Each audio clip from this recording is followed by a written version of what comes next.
सुप्रभात।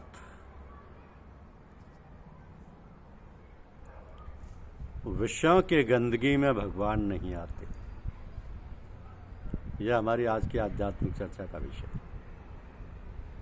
विषयों के गंदगी में भगवान नहीं आते। अगर आ भी जाते तो आकर भी छिप जाते। अपने हृदय को साफ करो, तब उसमें भगवान की दिव्य झांकी हो।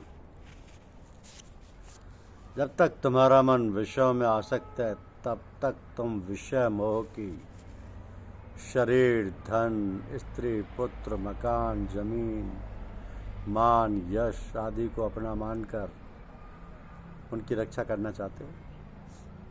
और जब तक भोगों के लिए तुम्हारे मन में उद्वेग, चिंता, विषाद और शोक है, तब तक तुम भगवान के मार्ग पर नहीं आए। तो विषय मोह को तोड़े बिना तुम भगवान की ओर मुंह नहीं मोड़ सकते। जो पूरब की ओर चलना चाहता है, उसको पश्चिम की ओर पीठ करनी होगी। इसी प्रकार विषय भोगों को पीठ दिए बिना, उनके लिए निष्प्रह हुए बिना भगवान की ओर चलना संभव नहीं है। जो लोग संसार के धन संपत्ति, पुत्र पौत्र, मान, यश और पद अधिकार आदि के प्राप्ति होने पर भगवान की कृपा मानते हैं, वह कृपा का रहस्य नहीं समझते। इन सबकी प्राप्ति होने पर इनमें मोह बढ़ता है, दिन रात इन्हीं का चिंतन होता है। विषय चिंतन से क्रम से आसक्ति, कामना, क्रोध या लोभ, सम्मोह, स्मृति भ्रंश और बुद्धिनाश होकर अंत में सर्वनाश, आत्मा का पतन हो जाता है। अतः जो वस्तुएं भगवान को भुलाकर आत्मा के पतन में कारण हो, उनकी प्राप्ति में भगवत कृपा कैसी? ये तो कृपा का विस्मरण है। कृपा तो तब है जब चित्त भगवत चिंतन परायण हो जाए। भगवत कृपा का अर्थ है भगवान का अखंड और अनन्य चिंतन। तो भगवान का चिंतन, भगवान की स्मृति ही यथार्थ संपत्ति है, और भगवान की विस्मृति ही बड़ी विपत्ति है। विपदो नैव विपदे, संपदो नैव संपदे। विपद विस्मरणम विष्णु, संपन्न नारायण स्मृति ही। सांसारिक धन, जन, मान, यश के नाशरूप विपत्ति नहीं, और इनकी प्राप्ति रूप संपत्ति नहीं है। भगवान विष्णु का विस्मरण ही विपत्ति है। विस्मरण यानी भुला देना।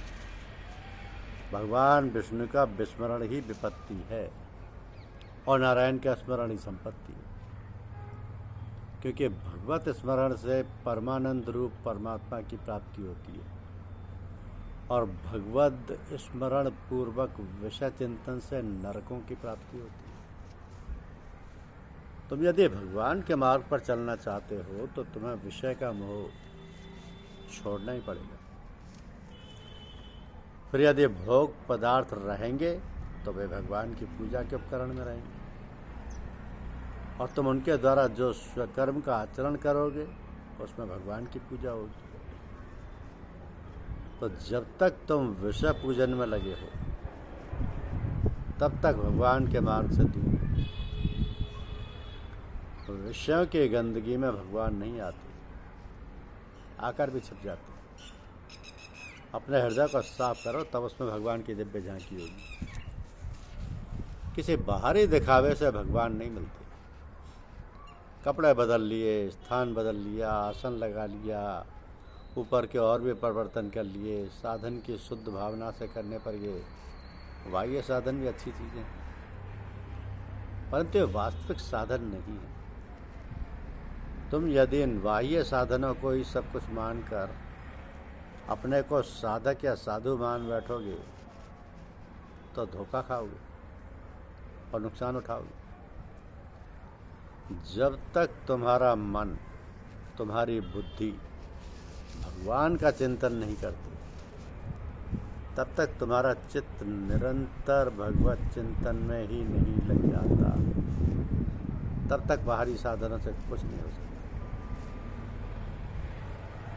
ये निश्चित है कि जब तक तुम्हारा मन, तुम्हारी बुद्धि भगवान का चिंतन नहीं करते, जब तक तुम्हारा चित्त निरंतर भगवत चिंतन में नहीं लग जाता, तब तक बाहरी साधनों से कुछ नहीं हो सकता।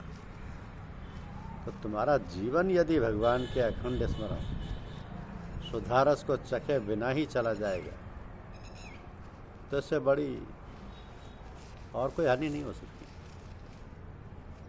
जीवन का प्रत्येक क्षण भगवान के मधुर मंगलमय चिंतन में ही लगे,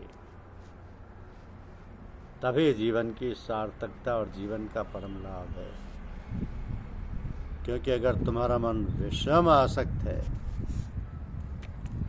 जब तक तुम विषय मोह की, शरीर की, धन, स्त्री, पुत्र, मकान, जमीन, मान, यश आदि को अपना मानकर उनकी रक्षा करना चाहते हो, और जब तक भोगों के लिए तुम्हारे मन में उद्वेग, चिंता, विषाद और शोक है, तब तक तुम भगवान के मार्ग पर नहीं आए। विषयों के गंदगी में भगवान नहीं आते। धन्यवाद। YouTube चैनल को लाइक और सब्सक्राइब अवश्य।